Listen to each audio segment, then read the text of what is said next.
السلام علیکم students.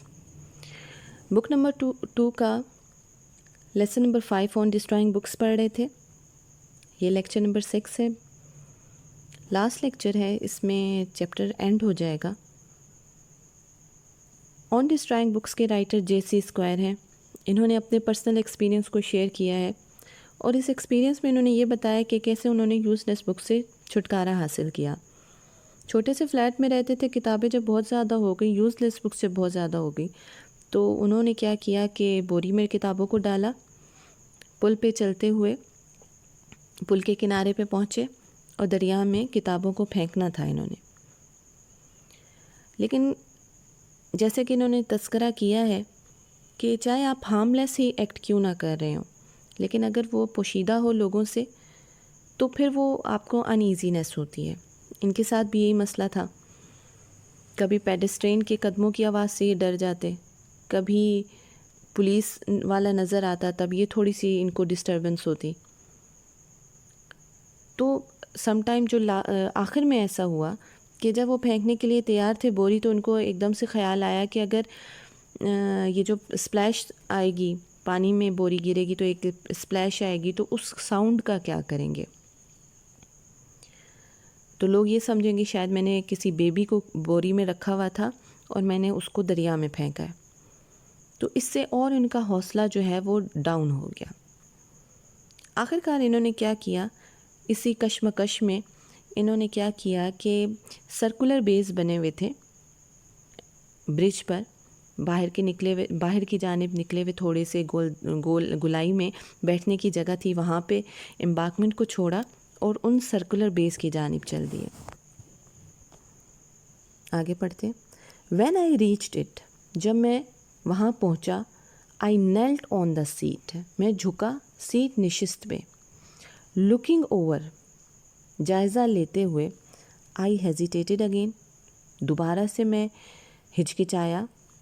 But I had reached the turning point, لیکن اب میں ٹرننگ پوائنٹ پہ پہنچ چکا تھا. ٹرننگ پوائنٹ کسے کہتے ہیں؟ فیصلہ کن مرحلہ. واٹ آئی تھاٹ سیویجلی, کیا میں نے سوچا. سیویجلی کا مطلب ہوتا ہے غضبناک انداز میں, بہت غصے کے ساتھ سوچا.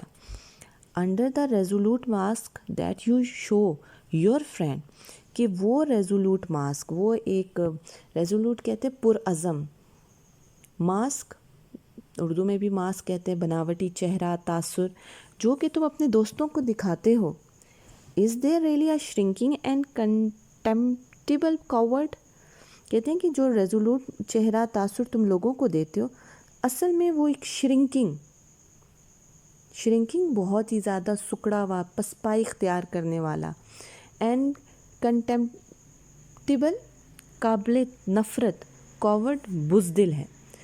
وہ ایسے انہوں نے اپنے آپ سے کہا کہ لوگوں کو تم ایسا چہرہ دکھاتے ہو کہ تم بہت زیادہ ریزولوٹ ہو, لیکن اصل میں تم بہت زیادہ بزدل ہو.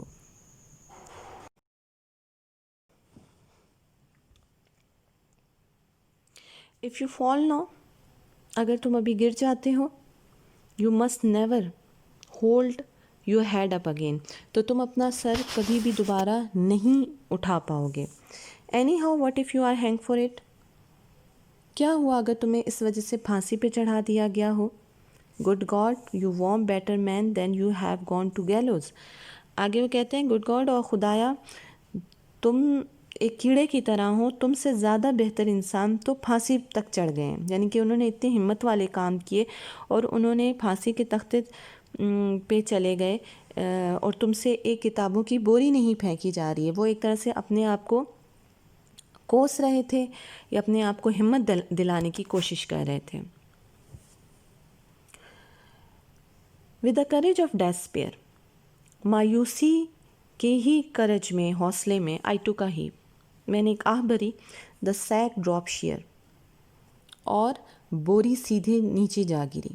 آئی واسٹ اسپلیش, ایک زوردار جھپاکا ہوا. دین سائلنس فیل اگین, پھر سکوت دوبارہ چھا گیا. نو ون کیم, کوئی نہیں آیا. آئی ٹرن ہوم, میں گھر کی جانب مڑا. اینڈ ایز آئی واک, جیسے میں چل رہا تھا, I thought a little sadly for all those books, ان تمام کتابوں کے لیے مجھے تھوڑی اداسی محسوس ہوئی. فالنگ جو گرائی گئی تھیں ان دا کولڈ ٹورنٹ یخ بستہ سرد موجوں کے حوالے کر دی گئی تھیں. ٹورنٹ کہتے ہیں لہریں یا بہاؤ کے حوالے کر دی گئی تھیں. سیٹلنگ سلولی ڈاؤن آہستہ آہستہ نیچے تھرو دا پچی ڈارک پچی کا مطلب ہوتا ہے گھپ تیز ڈارک اندھیرا گھپ اندھیرے میں آہستہ آہستہ وہ نیچے جا رہی تھیں. And subsiding at last on the ooze of the bottom. Subsiding کا مطلب ہوتا ہے تہنشیں ہونا بیٹھ جانا. آخر کار وہ بیٹھ رہی تھیں. Os of the bottom Os کہتے ہیں مٹی یا کیچڑ. تہ میں جو سمندر یا دریا کی تہ میں جو کیچڑ تھا آہستہ آہستہ وہاں پہ وہ تہنشیں ہو رہی تھیں اور بیٹھ رہی تھیں. دیر ٹو لائف فار لون جہاں پہ انہوں نے ہمیشہ رہنا تھا. فار لون تنہا اکیلا رہنا تھا. اینڈ فار گوٹن اور فراموش کر دیا جانا تھا انہیں. وائلس جبکہ unconscious world of man went on جبکہ انسان کی یا انسانوں کی بے خبر دنیا انکانشیس ورلڈ آف مین بے خبر دنیا انسانوں کی وینٹ آن اس نے جاری رہنا تھا. اب جب وہ گھر کی جانب مڑے بوری کتابوں سے بھری ہوئی بوری کو دریا برد کر کے تو ان کو تھوڑا سا اداسی والا فیلنگ آیا. تھوڑی اداسی محسوس ہوئی ان کتابوں کے لیے کیونکہ انہوں نے یہ سوچا کہ گھپ اندھیرے میں سے وہ آہستہ آہستہ سمندر کی تہ میں جو کیچڑ ہے وہاں پہ بیٹھ رہی ہیں تنہا ہوں گی اور دنیا جو انسانوں کی بے خبر دنیا وہ ایسی ہی چلتی رہے گی اور وہ وہاں پہ ہمیشہ رہیں گی. آگے کتابوں کے بارے میں کہتے ہیں ہاریبل بیڈ بکس خوفناک بری کتابیں. پور انوسینٹ بکس بیچاری معصوم کتابیں. You are lying there still تم ابھی تک وہیں پر ہو. کورڈ ڈھکی ہوئی. پرہیپس شاید. With mud by this time اس وقت شاید تم کیچڑ آلود ہو کیچڑ سے ڈھک چکی ہوگی. With only a stray rag of your sacking sticking out of the slime into the opaque brown tides. کہتے ہیں صرف ایک اسٹرے ریگ چھوٹا پیس آف سیک کو کہا جا سکتا ہے.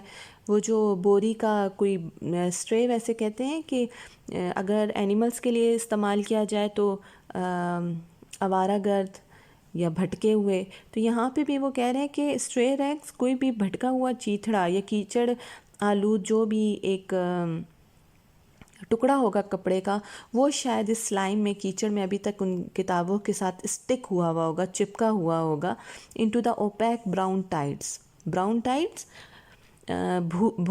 بھوری موجوں میں یا جو پانی جو کیچڑ آلود پانی ہے اس کے اندر کوئی بھی شاید بوری کا ٹکڑا جو ہے وہ ابھی تک ان کے ساتھ چمٹا ہوا ہو چپکا ہوا ہو. ادروائز بالکل اندھیرا ہے اور وہ کیچڑ سے ڈھکی ہوئی ہیں کتابیں. سلائم کا کیا مطلب ہوتا ہے؟ سلائم کا مطلب ہوتا ہے کیچڑ کے لیے استعمال کیا جاتا ہے. کتابوں کو انہوں نے بیڈ بھی کہا پور بھی کہا. ہاریبل اس لیے شاید کہا کہ اوپر ہاریبل بیڈ بکس اس وجہ سے کہا شاید ان کے لیے ہاریبل ہو گیا تھا ان کتابوں کو ٹھکانے لگانا. پھر پور انوسینٹ بکس شاید اس لیے کہا گیا ہے کہ کتابوں کو جس طریقے سے انہوں نے تلف کیا اس وجہ سے پور انوسینٹ کہا کیونکہ کتابیں کچھ کہہ نہیں سکیں. اب کتابیں کون کون سی تھی؟ شاعری کی انہوں نے بتایا تھا کہ کتابیں ہیں. آرٹس ٹو ڈیانا یہ ساری بکس کے نام ہیں. Arts to Diana sonnet to Ethel dramas on the love of Venslat stanza on the first glimpse of Venus. ان کتابوں کے نام لے کے کہتے ہیں یو لائی دیر ان دا لیونگ ڈیتھ کہ تم وہاں پر ایک لیونگ ڈیتھ کی طرح ہو یا تم وہاں پہ ایک ابدی موت میں پڑی ہوئی ہو. And your fate is perhaps worse than your deserve. کہتے ہیں اور تمہاری قسمت شاید اس سے بھی زیادہ بری تھی جس کی تم مستحق تھیں. جتنی تم مستحق تھیں جتنی بری قسمت سے اس سے زیادہ بری قسمت ہوئی. تو یہاں اس طریقے سے رائٹر نے کتابوں کو تلف کیا اور ان کو بیسکلی بوری میں بند کیا کتابوں کو اور دریا میں پھینک دیا.